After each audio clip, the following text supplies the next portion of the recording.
Hey, Citizen Kong, it's Buddha Gem, and I just want to respond to what you said in your latest Fez Night, the last video that you uploaded for Fez Night, and you asked me to pull down a video that I made about Whiskey Man over almost a year ago. I think it was like March of 2008, but really close to a year ago. At any rate, you don't give any reasons, but I had been approached by Whiskey Man and other supporters of Whiskey Man, who has since took down his channel. Just for the record, I don't understand why this has become such a big deal now, like a year later. Whiskey Man knew about the video a year ago. I don't know. I don't know what happened to change everybody's. I don't know how a video that's been up for a whole year could all of a sudden be a big deal. But at any rate, I'm not taking the video down. I don't know if you've watched it. I'm going to have a link in the sidebar. You can check it out.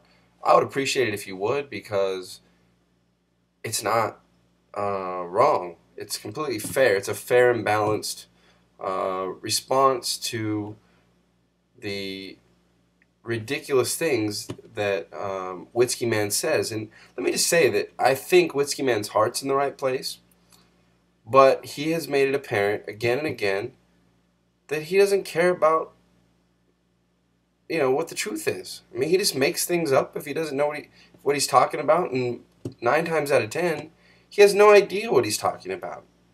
I mean, it's evident. In the link I have in the sidebar, you can watch his video on Israel-Palestine, and if you know anything about the subject, you just cringe watching him speak out of his ass. It's just embarrassing. And as someone on the left, he's an embarrassment. And he makes the left look bad. He is the person that, when right-wingers go off on a tangent about left-wing moonbats, he's exactly who they're talking about. The guy doesn't have a clue.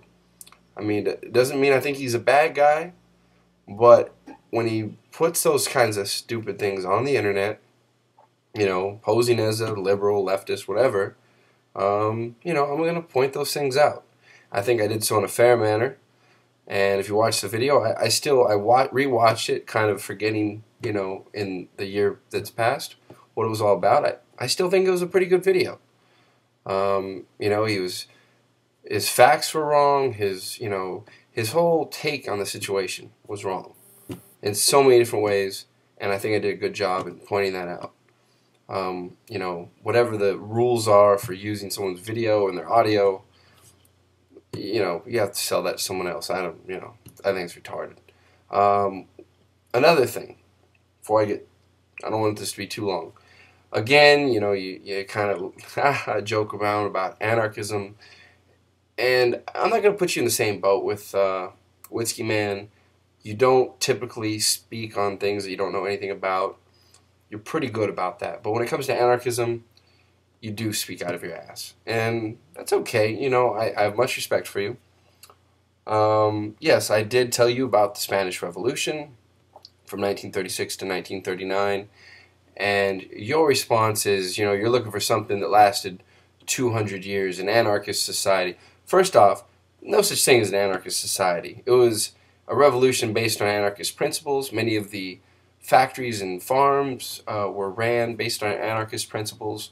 Anarchy is not like a set blueprint that we have that we're just going to put on top of society and run it according to plan.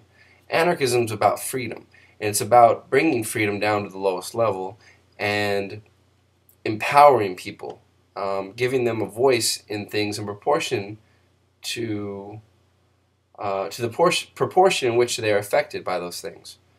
Participatory democracy, workers instead of bosses running plants and farms, and that's what happened in the Spanish Revolution. And by any measure, economic, political, social, it was a success. Now, your criticism, and this is what annoys me, is that it didn't last long enough. But now, Citizen Kong, if you build something, say you build a marvelous new car, right? An electric car that runs off of water or something, right? And it runs for 3-4 years without a beat, without missing a beat, just goes and goes, and I come along and blow it up. Now, would that mean that your car was a failure? No, of course not, because it was destroyed from outside, not from any internal failure of its own. Likewise, follow with me here, the Spanish Revolution did not fail internally. It's not that the factories quit working. It's not that the farmers who are running the farms by themselves instead of being, watched over by some landlord or boss failed to produce food. None of those things happened. It failed because of a concerted effort by communists, fascists, and liberal Democrats, social democrats, who were scared to death at what anarchism really meant, because it really meant people like us taking charge of our lives. It was frightening. And you got to ask yourself, Citizen Kong, how much of this did you learn in high school? How much did you learn in junior high or even college? Probably little to none. Or it was told in some convoluted way where you just kind of knew a bunch of people were fighting. But did you learn about farms being taken over by the people who work them? Or factories being taken over by the workers? And run efficiently, oftentimes much more efficiently than they were under, private control? It wasn't a failure.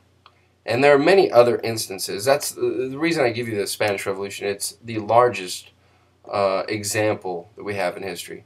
But there are many other smaller instances of workers taking over factories in Italy, Greece, Spain, all over the world, even here in the United States. I'm sorry I can't give you a 200-year example, but that's not because of a failure of my ideas. It is a problem of how to deal with the force that we're going to be met with externally, i.e. by capitalists. I wish you would take that into consideration and maybe reevaluate the situation. I'm not asking you to be an anarchist, never have, never will. But when you kind of gloat and laugh and smirk and kind of disparage the things I believe in based on your own ignorance, I don't think it's cool. And I'd like you to maybe at least rethink that, because, yes, it wasn't a long-lasting example. But again, if you look into it, it was successful by any measure you can come up with. And it didn't fail internally. It failed because it was smashed, bloodily smashed from the outside by fascists, communists, and social democrats.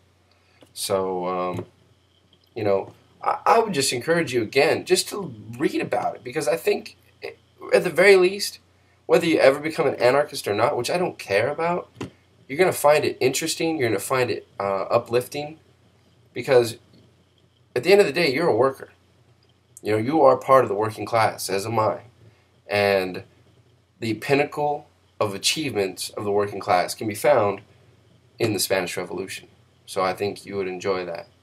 I hope you have a good night, bro. Peace. You got ass breath. And now a word from our sponsor. And now